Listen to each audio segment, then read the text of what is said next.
जैसे ही नई चादर बिछा के थोड़ा सा बेड को सेट करो ना, वैसे ही ये बाऊजी ना उस पर लेट के मस्ती करना शुरू कर देते हैं।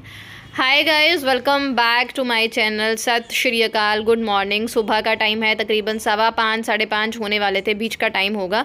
और मैं नहा धो के अच्छे से जो है वो अपने गर्म कपड़े डाल लिए हैं। और ये सूट कुछ ज़्यादा ही फूला फूला सा, मोटा मोटा सा था, इसमें ना मैं मोटी लग रही थी।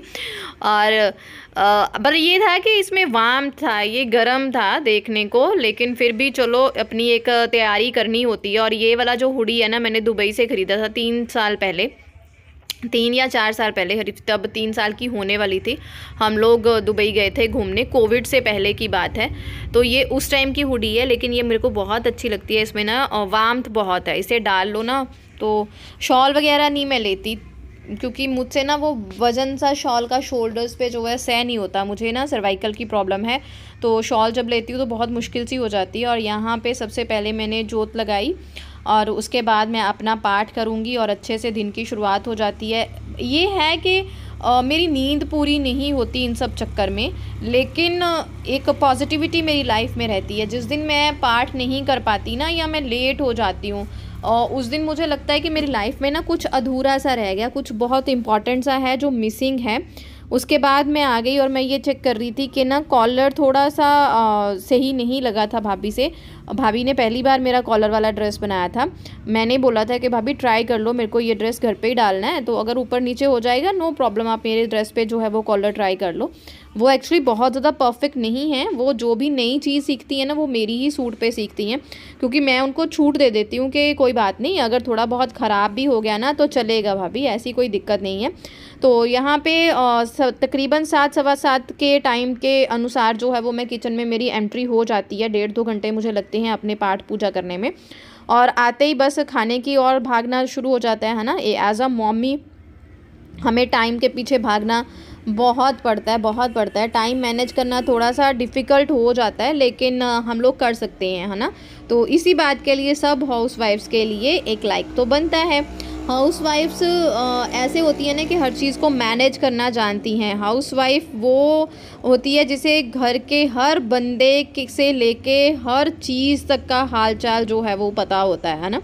तो आटा गूंद हो गया था। सबसे पहले हरिथवी की पानी वाली बोतल रेडी कर दी, क्योंकि आज उसका लंच जो है बहुत ही सिंपल होने वाला है। उसको लेके जाना है आज आलू का पराठा विद, उसकी नानी ने उसके लिए अचार भेजा है मिर्च का और नींबू का, उसे बहुत ही पसंद आया, तो उसे उसके साथ लेके जाना था। तो शी सेड के मेरे को ना पराठा बना देना। तो मैंने सिंपल नहीं बनाया, मैंने सोचा मम्मियाँ होती हैं ना थोड़ी सी चालाक ज़्यादा बनती हैं, मुझे था कि उसके अंदर अच्छी सी डाइट चली जाए। तो उसने तो सिंपल पराठी मांगी थी, लेकिन मैंने सोचा स्टफ़ पराठा बना देती हूँ।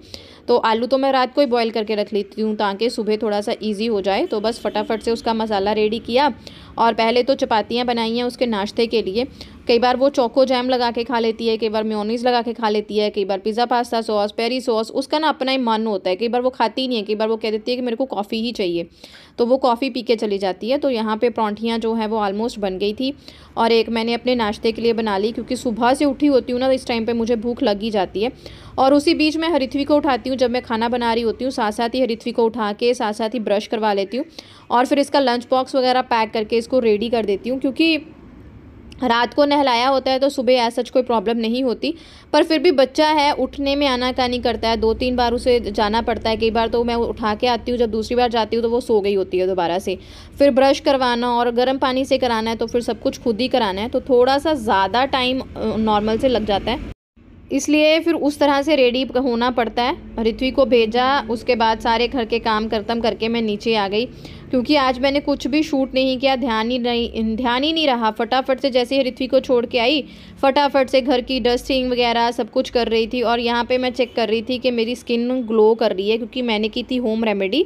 अगर आप वो होम रेमेडी देखना चाहते हो तो फिर वो आप मेरे नए चैनल पर देख सकते हैं। और ये शूट जो गाइस है वो नेक्स्ट डे का है, उसके बाद मैंने कुछ भी शूट नहीं किया। कई बार ऐसा हो जाता है कि बैठे बैठे ना, ऐसे शॉप पे बैठे बैठे मेरा मन ना उदास हो जाता है, मेरी सोच कहीं की कहीं पहुंच जाती है। मैं मम्मी से भी अभी डिस्कस कर रही थी फ़ोन पे कि मम्मा होता कुछ भी नहीं है, कोई ऐसी बात नहीं होती दोबारा से, क्योंकि अब तो मैं बहुत स्ट्रॉन्ग सी हो गई हूँ, दिमाग पे चीज़ें नहीं लेती हूँ। कुछ हो जाए, कुछ ऐसी बात हो जाए, चाहे लोग मुझे बुरा भी कहें, मैं उस बात से ना निकल जाती हूँ। अपने भले के बारे में सोचना ना मुझे लगता है गलत नहीं होता। पहले मुझे लगता था कि नहीं नहीं ऐसा नहीं करना है, ऐसा करूँगी तो लोग सोचेंगे कि हाय इसने तो हमारी बात भी नहीं सुनी, कैसा सोचेंगे ये वो। तो मैं सुन लेती थी चाहे मुझे प्रॉब्लम हो, लेकिन अब नहीं। अगर तो बंदे के साथ मेरी सही बनती है तो मैं उसे बोल देती हूँ कि भाई I can't listen this situation. अगर नहीं बनती है तो वहाँ से वॉकआउट कर जाती हूँ। और ये दोपहर का टाइम था, मैंने बनाई थी आज मिस्सी रोटी और यहाँ पे मैंने गाने लगाए हैं। अनुरोध मूवी का है ना, आते जाते खूबसूरत आवारा सड़कों पे। खाना वाना हो गया था और मैंने आज शॉप से ली थी 1 घंटे की छुट्टी। मैंने ज्योति को बोला भाई you have to handle by yourself, क्योंकि मुझे करना था फ्रिज क्लीन। क्योंकि सैटरडे संडे मेरे कुछ प्लान्स थे, मुझे इस दिन प्लांट भी लेने थे, तो फिर उसके लिए भी टाइम चाहिए, फिर उनकी सेटिंग, फिर उनको रोज़ धूप में रखना निकालना, उनके लिए थोड़ा टाइम एक्स्ट्रा चाहिए। तो मैंने सोचा कि आज छुट्टी लेके आज ही जो है वो मैं फ्रिज क्लीन कर लेती हूँ, क्योंकि सैटरडे हरिथवी को छुट्टी होती है तो मुझे सारा फोकस हरिथवी पे ही करना है। छुट्टी वाले दिन ऐसे बच्चों को आप छोड़ नहीं सकते, और मुझे ऐसा लगता है कि मेरी इन हरकतों की वजह से ना उसका बचपन ख़राब हो जाएगा, कभी शॉप पे कभी घर पे। इससे ना हरिथवी ज़्यादा इफेक्ट होती है। फिर दैट्स वाई मेरा थोड़ा सा हो गया कि मैं आज ही काम ख़त्म कर लूँ, और मैंने फटाफट से किचन के जो भी सेल्फ वगैरह होती हैं निकाली। क्योंकि पिछले 2-3 महीनों से मैं इनको निकाल के धो नहीं रही थी, जस्ट ऐसे ही साफ़ कर देती थी, क्योंकि मेरा किचन बहुत ज़्यादा गंदा नहीं होता है। सॉरी, फ्रिज नहीं गंदा होता है। लेकिन हरिथवी के बर्थडे पे ना बहुत सारे हाथ लगे, चीज़ें निकाली तो कुछ ना कुछ गिरा हुआ था, तो अब टाइम ही नहीं लग रहा था। तो मैंने सोचा चलो आज इनको निकाल के अच्छे से धो लेती हूँ।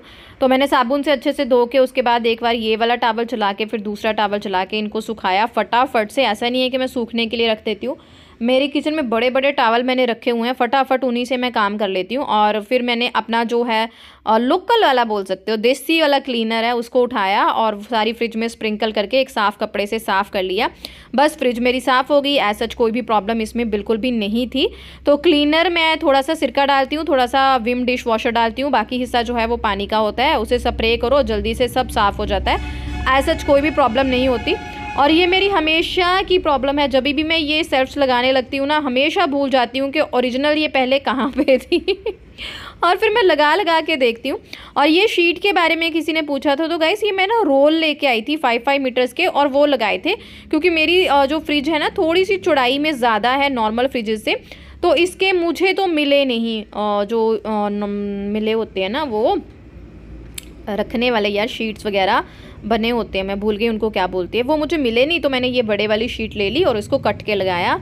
और ये है हरिथवी आजकल ये वाली पेंटिंग बहुत बनाती है, टेप्स वगैरह लगा के, पता नहीं कैसे बनाती है। तो वो उसने फ्रिज पे कहती मम्मा लगानी है, तो मुझे डर था कहीं भाई यहाँ पे डबल टेप ना लगा दे, तो मैंने फटाफट से मैग्नेट्स के नीचे इसको रख दिया। अब सोच रही हूँ कि 1-2 मैग्नेट ना फ्रिज के लिए और लूँ, है ना। ये पिक्चर्स वाले तो बहुत अच्छे हैं, लेकिन चलो और लेती हूँ।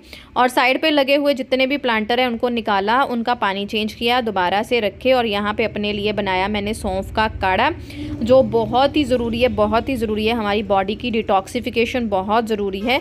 और ये देखिए ये बेचारी गंदी हो गई हैं, इनको भी मुझे धुलाना है, और बहुत ज़्यादा गंदी हो गई हैं। और ये इतनी शरारती हो गई हैं ना कि इन्होंने बहुत सारी चीज़ें जो है ना वो उखाड़ देती हैं। ये जो ऑक्सीजन वाली पाइप है ना ये नीचे दबी हुई थी, और ये जब शरारतें करती हैं ना इनको निकाल देती हैं। और आज शाम को मैंने बहुत सारे प्लांट्स खरीदे, जिनमें से ये कुछ हैं छोटे छोटे फ्लावर्स वाले। और दिन के टाइम मैं इन्हें धूप में रख देती हूँ, रात को उठा के मैं इनको अंदर ले आती हूँ। हाय गाइस, सत श्री अकाल। हाँ जी, ऑरेंज, मैं ऑरेंज अभी देती हूँ बेटे को। रिमोट ही नहीं मिल रहा। आज ज्योति नहीं आई है, लगातार 2 दिन से ज्योति नहीं आ रही है, क्योंकि उसको ना बहुत फीवर हो गया है, तबीयत ख़राब है, तो शॉप बंद थी। और ये व्लॉग ना मिक्स एंड मेरे बालों का हाल देख लो, क्योंकि मैंने पिछले कल ना पैक लगाया था, और ये ब्लॉग ना आगे पीछे शूट करके डाल रही हूँ मैं, मुझे कुछ नहीं समझ आ रहा। तो टाइम है 11-12 बजने वाले हैं। हम माँ बेटी हैं आज शॉप पे, क्योंकि हरिथवी को है आज छुट्टी, तो मैंने सोचा हम दोनों देखेंगे आज। लेकिन थोड़ा है ना कि आई एम मिसिंग ज्योति, है ना, वो होती है तो अलग बात होती है, हम दोनों की बातें। भूख लगी तो मैं हरिथवी के लिए ऑरेंज रेडी करने वाली हूँ, सोच रही हूँ खुद भी खाऊं, और देखते हैं कैसा है ना। तो मैंने सोचा कि एक तो मैंने व्लॉग डालने वाली थी, लेकिन वो बहुत ज़्यादा छोटा हो रहा था। मैंने सोचा इसको थोड़ा सा बड़ा भी करूं, और आपको बाय बाय भी करना था, तो मैंने सोचा किसी के सवालों के जवाब दे देती हूँ। मुझे कमेंट आया था राइस फेस वॉश का, 1 मिनट, मामा अर्थ का राइस फेस वॉश, मैं ना दरवाजे पे बैठी हूँ, यहाँ से धूप आती है। मामा अर्थ का राइस वाटर वाला फेस वॉश विद नायासिनामाइड के ऑयली स्किन के लिए कैसा है गाइस? ऑयली स्किन के लिए बहुत ही अच्छा है, बहुत ही अच्छा है। नायासिनामाइड जो परफेक्टली काम करती है हमारी हाइपर पिगमेंटेशन के, हमारी स्किन को लाइटन अप ब्राइटन अप करती है, उसको हाइड्रेट भी करती है। लेकिन मैं आपको बताऊं, मैंने पर्सनली उसे यूज किया है, मैंने ये पूरी सीरीज जो है अपने लिए मंगवाई थी। लेकिन ना थोड़ा वो स्किन को ड्राई करता है। अगर तो आपके पास मॉइस्चराइजिंग कंटेंट जो उसके बाद है वो हाइलुरोनिक एसिड ग्लिसरीन वाला आप मॉइस्चराइजर लगाते हो तो सही रहेगा, लेकिन वो ऑयली स्किन को भी ना थोड़ा सा ड्राई करता है। तो ड्राई स्किन वाले तो उसको बिल्कुल ही यूज ना करें। तो आई सजेस्ट दैट कि विंटर में उसको यूज ना करें, आप मार्च अप्रैल में जाके आराम से यूज कर सकते हो, वो बहुत अच्छा रहेगा। ऑयली स्किन वालों के लिए भी एट दैट टाइम बहुत अच्छा रहेगा, बहुत ही अच्छा फेस वॉश है। जब आप उसे यूज करोगे ना आपको एक्चुअल में लगेगा कि मतलब आप कुछ ऐसी चीज यूज करो जिसमें राइस होते हैं। नेचुरल सा फेस वॉश है, वो परफेक्ट है, बट वो थोड़ा सा जो है वो करता है। नेक्स्ट जब भी आप नायासिनामाइड यूज करते हो, चाहे फेस वॉश में करते हो, मॉइस्चराइजर में करते हो, नाइट क्रीम लगाते हो जिसमें नायासिनामाइड होती है, तो उसके साथ आपको विटामिन सी बिल्कुल यूज नहीं करना है। विटामिन सी जो है जब नायासिनामाइड के साथ मिक्स होता है तो दोनों अपनी गुण जो है ना वो मतलब खो बैठते हैं, तो आपको वो लगाना ही नहीं है। ये 2-4 कमेंट थे जो मुझे अपने दूसरे चैनल पे भी शेयर करने हैं, तो इस पे भी आए थे तो मैं आपके साथ शेयर कर देती हूँ। परफेक्ट एक ऐसा हो जाता है कि अलग अलग वीडियो बनाना थोड़ा सा डिफिकल्ट हो रहा है। आपको पता ही है मेरा रूटीन, मेरा शेड्यूल कैसा है, और फिर अकेले बंदे को सब कुछ करना है तो ना मेंटली थोड़ा सा बोझ लगता है इन चीजों का। अब मुझे दिमागी तौर पे अभी भी मुझे ना नींद बहुत ज्यादा आ रही है, इतनी ज्यादा आ रही है। कल मैंने हाई डोज ली थी क्योंकि कल मैंने छुट्टी की थी, दुकान बंद रखी थी। और कल वाला ब्लॉग मैंने एक परफेक्ट ब्लॉग अलग से बनाया, वो मैं दोबारा आपके साथ नेक्स्ट ब्लॉग में वो शेयर करूंगी।